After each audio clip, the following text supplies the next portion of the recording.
Welcome to my new blog. আজকে রামনবমী, তো আমি এখন আছি গ্রামের বাড়িতে। এখন যাবো বাসন্তী মন্দির, ওখানে গিয়ে দেখাবো কত বাতাসা মানে হরিণ লুট হবে আজকে।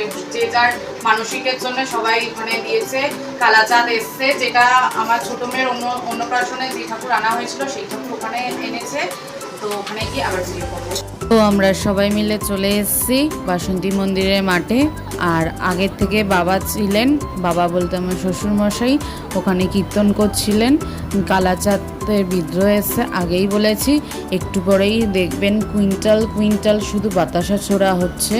প্রথমে তো আমি ফোনটা বার করতেই ভুলে গেছিলাম, তারপর মনে পড়েছে যে ভিডিওটা করে আপনাদেরকে শেয়ার করতে হবে।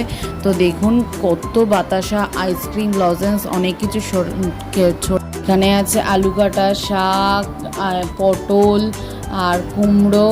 এখানে কাটাকাটি চলছে, আবার রাত্রে কাটা হবে। আর 3000 লোক খাবে, তার জন্যে সারা রাত্রির কাটাকাটি হবে, সাথে রান্না।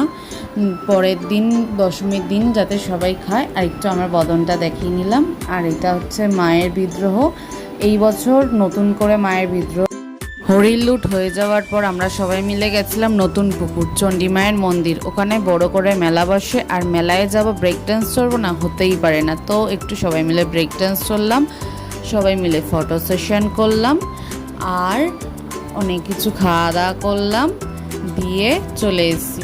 আর পরের দিন যেটা মজার ব্যাপার, আমি মিস করেছি কৃষ্ণের লীলা।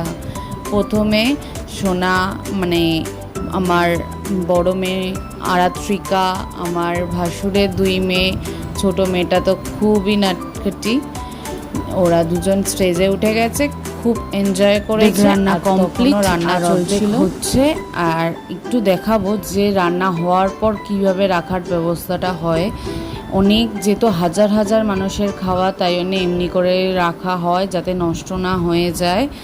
আর এখানে একটা মজার বিষয় আছে, আমি আগে কখনো দেখিনি, এখানেই ফার্স্ট যে ছেলেদের সাথে সাথে মেয়েরাও হাত লাগিয়ে খাবার দেয় সবাইকে, মানে হাজার হাজার লোককে। তো আমার ভিডিওটি ভাল লাগলে লাইক, শেয়ার, সাবস্ক্রাইব অবশ্যই করবেন। Tata, bye bye.